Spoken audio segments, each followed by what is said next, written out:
அனைவருக்கும் வணக்கம். நான் உங்கள் அருண் மனோஜ்குமார். நீங்கள் பார்த்து கொண்டிருப்பது பேக்ரவுண்ட் ஆஃபிஷியல் யூடியூப் சேனல். இயக்குனர் சங்கர் அவர்களுடைய இயக்கத்தில் உலகநாயகன் கமல்ஹாசன் அவர்களுடைய நடிப்பில் வெளியான Indian to the zero tolerance திரைப்படத்தை பற்றி நம்ம பேச போகிறோம். ஓகேங்களா?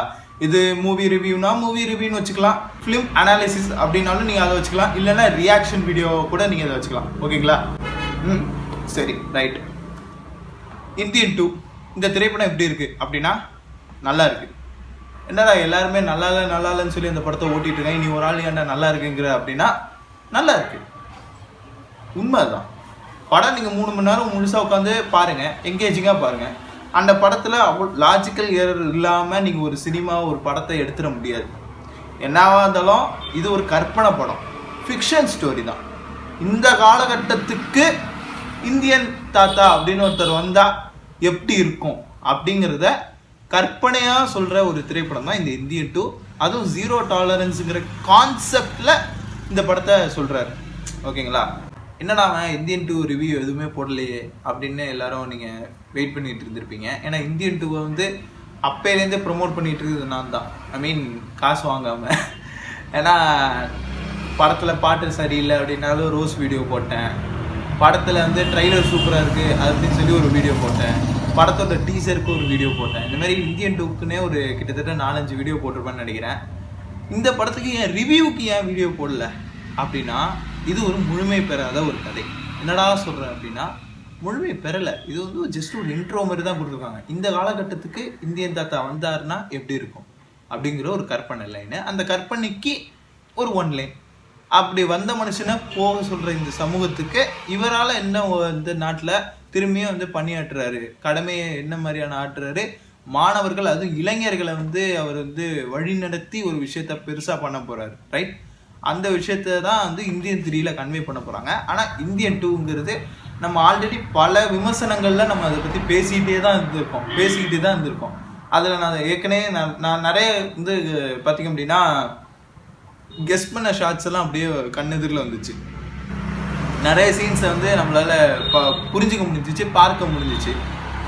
நிறைய விஷயங்கள் எனக்கு ரொம்ப பிடிச்சிருந்தது. இந்த படம் வந்து எனக்கு பர்சனலாக ரொம்ப பிடிச்சிருந்தது. ஆனால் முழுமை பெறாமல் இருக்குது, அவ்வளோதான் விஷயம். வேறு எதுவுமே அந்த படத்தில் இது பார்த்திங்கன்னா நல்லாவே இல்லை அப்படின்னு சொல்கிற மாதிரியான எந்த சீனுமே நான் வந்து பார்க்கலை.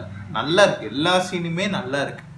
சூப்பராக ஒரு சினிமாட்டிக்கலாக ஒரு படத்தை வந்து கொடுக்கும் பொழுது, சினிமா தன்மையோட ஒரு படத்தை கொடுக்கும்போது அதை ரிசீவ் பண்ணணும். ஆனால் ஏன் ரிசீவ் பண்ண தவறுறாங்க அப்படின்னா ரொம்ப பயாஸ்டாக இருக்குது, ஸ்டோரி லைனே பயாஸ்டாக இருக்குது அப்படின்னு சொல்கிறாங்க. எந்த மாதிரினா லஞ்ச ஊழலுக்காக தான் இந்தியன் தாத்தா வந்து இந்தியாவுக்குள்ளே வராரு. ஆனால் இந்தியன் தாத்தா வந்து இந்தியன் தாத்தாவாக வராமல் ஒரு மாதிரி மாறு வேஷம் போட்டு போலி பாஸ்போர்ட்டில் ஏன் வரணும் அப்படின்னு ஒரு கேள்வி வைக்கிறாங்க.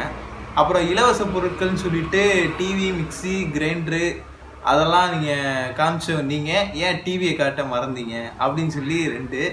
அப்புறம் வேற என்னது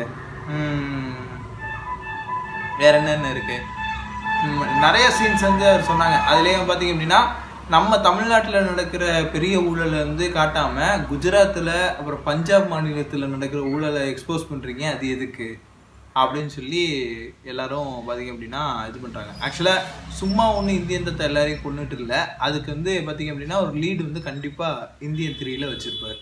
ரைட்? நான் ஆல்ரெடி சொன்னது தான், முழுமை பெறாத ஒரு கதை. அதோடைய முழுமையான ஒரு விஷயம் வந்து இந்தியன் 3ல தான் இருக்குது.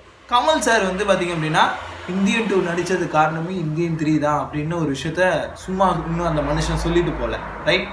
அண்ட் வந்து அனிருத் சார் வந்து வார்னிங் கொடுத்துட்டு போயிருக்காரு, இந்த படத்தில் அவ்வளோ இது இருக்காது 7 மணிக்கு வராரு, 7:30 தர போகிறாரு, அப்படி இப்படி கதரை விட்றோன்ட்டு பார்த்திங்க அப்படின்னா, அதாவது இந்தியன் அப்படிங்கிற படத்தோட லெகசியை உடச்சி இந்த படத்தில் வந்து அனிருத் சார் ஒர்க் பண்ணதாக நம்ம வந்து அவர் மேலே கோபப்பட்டோம்ல. ஆக்சுவலாக நம்ம வந்து அவர் ஒரு சில விஷயங்களை கன்வே பண்ண தான் ட்ரை பண்ணியிருக்காரு, நம்ம தான் சரியாக ரிசீவ் பண்ணல அப்படின்னு சொல்லி பார்த்திங்க அப்படின்னா மீன்ஸில் வந்துட்டுருக்கு. ரைட்? ஆக்சுவலாக ஒரு சினிமாவை கரெக்டாக கன்வே பண்ண தெரியணும். அதை வந்து பார்த்திங்க அப்படின்னா சங்கர் சார் கரெக்டாக தான் கன்வே பண்ணிடுறாரு. இப்போ இருக்கிற காலகட்டத்துக்கு இப்போ என்னென்ன ட்ரெண்டிங்காக இருக்கோ அந்த ட்ரெண்டிங்கான விஷயத்தை வந்து அழகாக வந்து கன்வே பண்ணியிருக்காரு. டயலாக்ஸ் வந்து புவராக இருக்குது, டைலாக் ரைட்டிங் நல்லா இல்லை அப்படின்னா படம் எடுக்கிறோம், இப்போ இருக்கிற காலகட்டத்தில் இருக்கிற மக்கள் எப்படி பேசுவாங்களோ அதை தான் டைலாக்காக கன்வே பண்ணியிருக்காரு. மற்றபடி இதில் ஒன்றும் எப்படின்னு சொல்கிறது, கவித்துவமாக எழுதுறதுக்கோ இல்லை இது பண்ணுறதுக்கோ இங்கே வேலை இல்லை. இப்போ இருக்கிற காலகட்டத்துக்கு என்ன தேவையோ அதை மட்டும் தான் இந்த படத்தில் வைக்கிறாரு. நிறைய சீன்ஸ் தேவையே இல்லைன்னு நீங்கள் சொல்கிறீங்க. ஏன்டா மெடிக்கலில் நடக்கிற எரரை ஒரு மனுஷன் இவ்வளோ அழகாக எக்ஸ்போஸ் பண்ணுறாரு. ஆக்சுவலாக இது வந்து பார்த்தீங்க அப்படின்னா ஒரு ஒரு ஜப்பான் நாட்டிலையோ இல்லை சைனா நாட்டிலையோ நினைக்கிறேன் போலி டாக்டராக இது இருப்பார். ஒரு டாக்டருக்கு வந்து பார்த்தீங்கன்னா போலி சர்டிஃபிகேட் வாங்கி டாக்டர் ஆகிடுவார்.